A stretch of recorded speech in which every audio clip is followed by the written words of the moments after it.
This channel does not promote any violent, harmful, or illegal activities. All content provided by this channel is meant for an educational purpose only. শামশেরগঞ্জে হিংসের সময় ছররাগুলি যাকে বলে সেই ছররাগুলি চলেছিল। খোঁজ মিলেছে 12 April গুলিবিদ্ধ আরও এক যুবকের।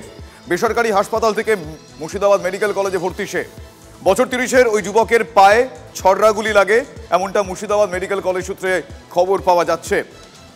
সেই যুবকের ছবি আপনারা এই মুহূর্তে দেখছেন, তার স্টিল ছবি দেখছেন এই মুহূর্তে আপনারা। হাসপাতাল সূত্রে জানা যাচ্ছে এই যুবকের পায়ে ছররা গুলি লেগেছে। 12 এপ্রিল গুলিবিদ্ধ হয় এই যুবক।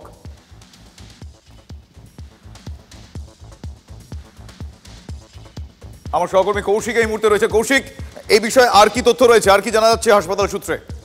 দেখো, যে ছররা গুলি লাগার ঘটনা ঘটেছে সেটি কিন্তু বেশ কয়েকদিন আগে। প্রথমের দিকে কিন্তু তারা ভয়ে হাসপাতালে আসতে পারেনি, এমনটাই কিন্তু অভিযোগ উঠে আসছে। এবং যেটা যে ঘটনা যে ঘটেছে সেই দিন যে 12 এপ্রিল গুলিবিদ্ধ হয়েছে আতারুল নামে এই যুবক, এবং তারপর থেকে বেসরকারি হাসপাতালে চিকিৎসাধীন ছিলেন এমনটাই জানা যাচ্ছে। গতকাল রাতে কিন্তু সুস্থ না হয় মুর্শিদাবাদ মেডিকেল কলেজ হাসপাতালে আছে। বেশ কয়েকদিন থেকে এই যুবকের খোঁজ মিলছিল না, তারপরেই কিন্তু এই খোঁজ মেলে। তবে যেটা মনে করা হচ্ছে যে পুলিশি ধরপাকড়ের কারণেই হয়তো মনে হয় যে হাসপাতালে চিকিৎসার জন্য আসছিলেন না, এমনটাও মনে করছে অনেকে। কারণ যে ঘটনা ঘটেছে, যে গুলি চলার ঘটনা ঘটছিল, যে সুতিতে যে অশান্তির বাতাবরণ তৈরি হয়েছিল তার মধ্যেই কিন্তু এই গুলি লেগেছে। তবে যে ছররা গুলির কথা বলা হচ্ছে, তাহলে এটা কি অন্য কোন জায়গা থেকে গুলি লেগেছে? ধন্যবাদ, সেই বিষয়গুলো খতিয়ে দেখা হচ্ছে। ধন্যবাদ কৌশিক।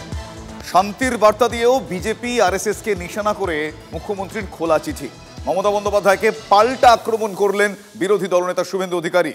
সরকারি পদের অপব্যবহার করে ভণ্ডামি করছেন মুখ্যমন্ত্রী, লিখেছেন শুভেন্দু। ভোট ব্যাংকের রাজনীতির জন্য ঘৃণার বিষ ছড়াচ্ছেন, মন্তব্য শুভেন্দুর। বিজেপি ও আরএসএস এর বিরুদ্ধে মানুষকে উত্তেজিত করার চেষ্টা করছেন, অথচ হামলাকারীদের বিরুদ্ধে চুপ থেকেছেন। মুখ্যমন্ত্রী নিজেই স্বীকার করেছেন হামলাকারীরা রাজ্যের বাইরে থেকে এসেছিল।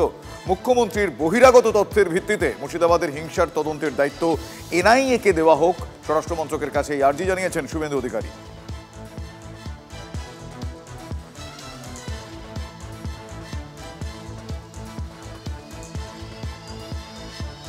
মুখ্যমন্ত্রীর যেই মন্তব্যের পরিপ্রেক্ষিতে শুভেন্দুর এই রিয়াকশন আপনাদের বললাম, ঠিক সেই মন্তব্য, মানে মুখ্যমন্ত্রী কি বলেছিলেন সেটা এবার শোনা। রাজ্যবাসীর প্রতি শান্তি বজায় রাখার আবেদন মমতা বন্দ্যোপাধ্যায়ের। রাজ্যবাসীকে খোলা চিঠি দিয়েছিলেন মমতা বন্দ্যোপাধ্যায়। সেই খোলা চিঠিতে তিনি শান্তির বার্তা জানিয়েছেন। বিজেপি ও আরএসএস কে কড়া আক্রমণ করেছেন মুখ্যমন্ত্রী। মিথ্যা কুশ্রী প্রচারের মূলে আরএসএস রয়েছে বলে মুখ্যমন্ত্রী উল্লেখ করেন চিঠিতে। বিজেপি ও তার সঙ্গীরা হঠাৎ খুব আক্রমণাত্মক হয়েছে বলে তিনি বলেন। প্ররোচনা সূত্রে দুর্ভাগ্যজনক ঘটনা ঘটেছে। বিভেদের রাজনীতি করার জন্য এই খেলা বিপজ্জনক বলে তিনি উল্লেখ করেছেন। খোলা চিঠিতে এহেন বার্তা পাওয়া গিয়েছে মুখ্যমন্ত্রীর তরফ থেকে। দয়া করে শান্ত থাকুন, আমাদের বিশ্বাস করুন, ন্যায় সাধিত হবে, কোনো জনগোষ্ঠী বিব্রত বোধ করবেন না। এই মুহূর্তে অরাজকতার পরিস্থিতি যারা জন্ম দিচ্ছেন, যারা দেয়, তারা বাইরে থেকে আসে, তারা বাইরে থেকে এসে এই ধরনের পরিস্থিতি সৃষ্টি করে পালিয়ে যায়, এমনটা উল্লেখ করেছেন তিনি। সংকীর্ণ রাজনীতির স্বার্থে যারা এই ধরনের পরিস্থিতি সৃষ্টি করছেন তাদের বিশ্বাস করবেন না বলে মুখ্যমন্ত্রী উল্লেখ করেছেন। বিজেপি অরাজক পরিস্থিতি তৈরি করতে চায়, ওদের বিশ্বাস করবেন না বলেও তিনি উল্লেখ করেছেন, যদিও তিনি পার্টিকুলার একটা শব্দ ব্যবহার করেছেন এক্ষেত্রে। আইন শৃঙ্খলার স্বার্থে মানুষের প্রাণ ও সম্মান রক্ষায় আমার কঠোর ব্যবস্থা আমরা নিয়েছি। 2 জন ওসিকে সরানো হয়েছে, কোনো এই ধরনের হামলাকারীকে ছাড়া হবে না। বিজেপি শাসিত রাজ্যে প্রতিবাদ মিছিল করতে দেওয়া হয় না। পশ্চিমবঙ্গে এমন সংবিধান বিরোধী ব্যবস্থা নেই। চিঠিতে এহেন বার্তা মুখ্যমন্ত্রী মমতা বন্দ্যোপাধ্যায়।